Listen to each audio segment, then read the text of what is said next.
In today's video, I'm going to teach you how to integrate your Zoho Mail account with your Gmail, making it easier to manage all your emails from a single platform.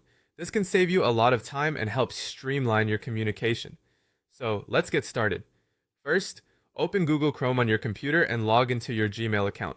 If you're not sure where to start, just type mail.google.com in the address bar and use your credentials to sign in. Once you're logged in, look towards the top right corner of your screen. There, you'll find a gear icon, which stands for Settings.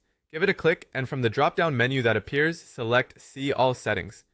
This will take you to the main settings page, where we'll fine-tune the necessary configurations. Now that you're on the settings page, you'll see several tabs running across the top. Navigate over to the one labeled Accounts and Import. This tab is crucial, as it handles everything related to allowing Gmail to interact seamlessly with other email accounts. Inside the Accounts and Import section, look for the option that says Add a Mail Account. Click on it, and a small window will pop up prompting you to enter the email address of the account you'd like to add, so go ahead and type in your Zoho Mail email address and then click Next to continue. The next prompt will ask what you want to do with this email account you're adding. You'll want to select the option that says Import Emails from My Other Account, PLP3. This will allow Gmail to pull emails from your Zoho Mail and keep everything in one place. After selecting this option, hit Next. Now you'll be asked for your Zoho Mail password and the POP server details.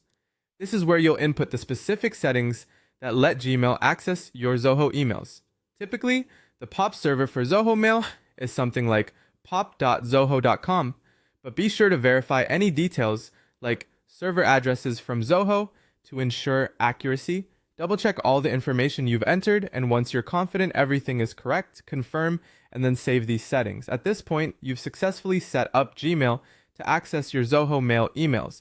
But if you want to take it a step further and enable the ability to send emails as your Zoho account from within Gmail, there's an optional step you can take. You'll find an option again under Accounts and Import, where it lets you send mail as. By setting this up, you can choose your Zoho